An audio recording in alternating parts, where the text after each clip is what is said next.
I bet you guys didn't know something about me. When I was younger, I was born and raised on a farm in Idaho.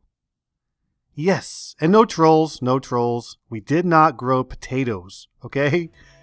And no, I was not inappropriately touched by an uncle or an aunt. A cousin, maybe. I'm just dreaming. Anyways, how's everybody doing today? I'm doing great. My name's Mike. But yeah, I was born and raised on a farm in Idaho, in northern Idaho. I lived with my grandma and grandpa and lived with my mom and my sister.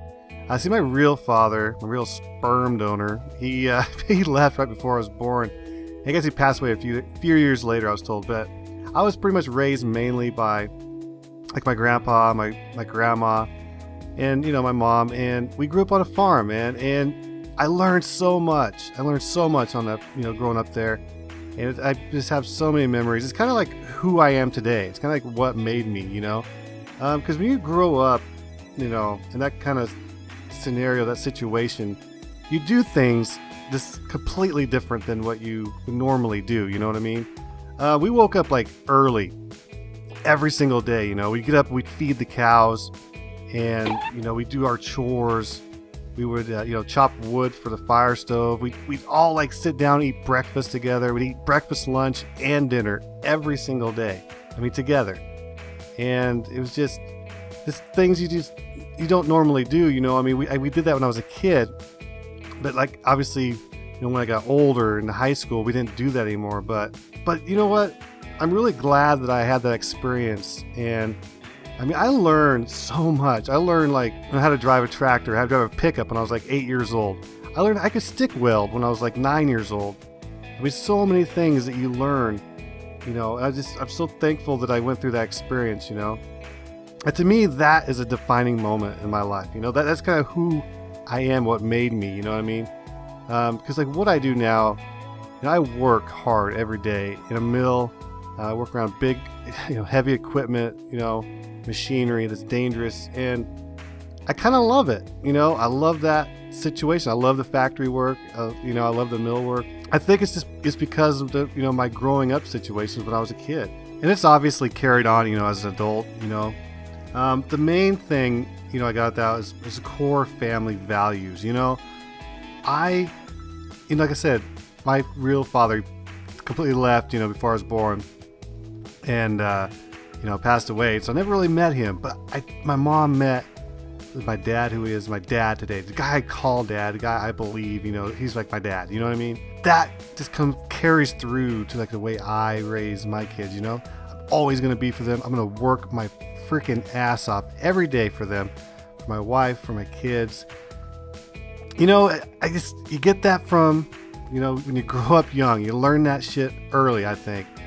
And you know what? To me, I wouldn't trade or change me, for anything. You know what I mean? I wouldn't change my experiences growing up at all. Wouldn't do it. Even though, I do get a little carried away.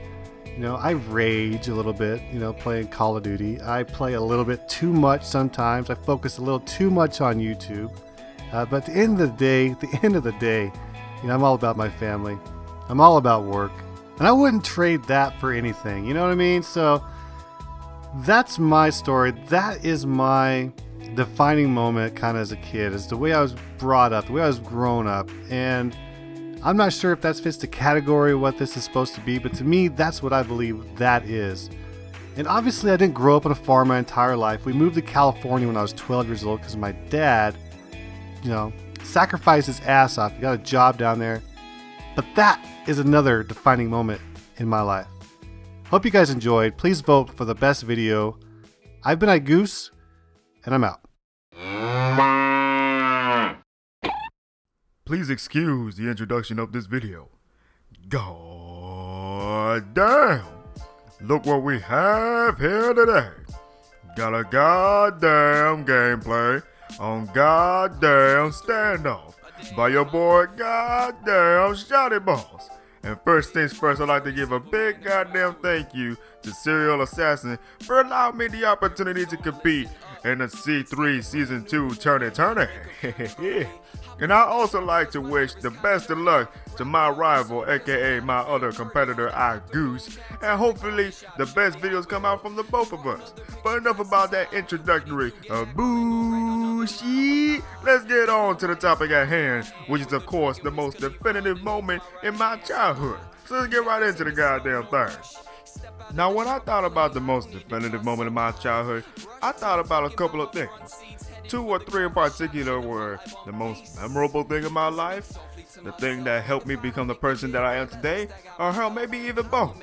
So when I thought about this, I said, why don't I go take a trip down memory lane back when I sounded like a goddamn chew toy, specifically more or less 2nd or 3rd grade, and back when I really started to get into Yu-Gi-Oh, Pokemon, Naruto, Dragon Ball Z, and WWE, you know, those nerdy ass times, you know, and back when I didn't have really too much interest in sports and athletics. So my dad looked at me and said, wow, this boy need to change one way or another. How about I give him a goddamn dartboard? So he comes home and he says, okay son, here's your dartboard. I say, oh daddy, this is so cool, can I play with this? Of course son. So we go back to I think the back part of my house, and we place this dartboard right next to a sliding glass door. Convenient enough, right? So we start shooting the damn dartboard. You know, I get a couple hits here and there, and I say, oh my god, this is so cool, I love it. So my dad goes off to work and he says, whatever you do not do anything stupid or break anything in particular. I said, okay daddy, bye. So I start playing with this little contraption for a while, and I started saying, oh wow, this is pretty goddamn cool, right? So I played with it for a good 6 to 8 hours nighttime, and I said, wow, what if I charge myself for a little bit, right? So I step back 10 to 15 feet away from the dartboard, and I go Kamehame, and I shoot the goddamn dart completely away from the dartboard, right to the goddamn glass door, and it goes. And the moment I heard that, I was shitting absolute bricks in my pants. And my mom woke up and she said, boy, what the hell did you do to this goddamn glass door? And I said, oh my god, mommy, I'm so sorry, I didn't mean it. Ah! You know, I was acting like a goddamn pussy. I mean, shit, who would act like a goddamn pussy when you break a goddamn glass door, right? Because of that sound, the shattering in the floor is just so goddamn horrifying. So my mom says, assuming that I'm a retard, she says, do you have any idea how much this costs? This costs $2 million. $2 million, boy. Now, obviously, when you think about it in realistic terms, a goddamn glass door don't cost $2 million. Maybe 2 to 3,000, but definitely not $1 million.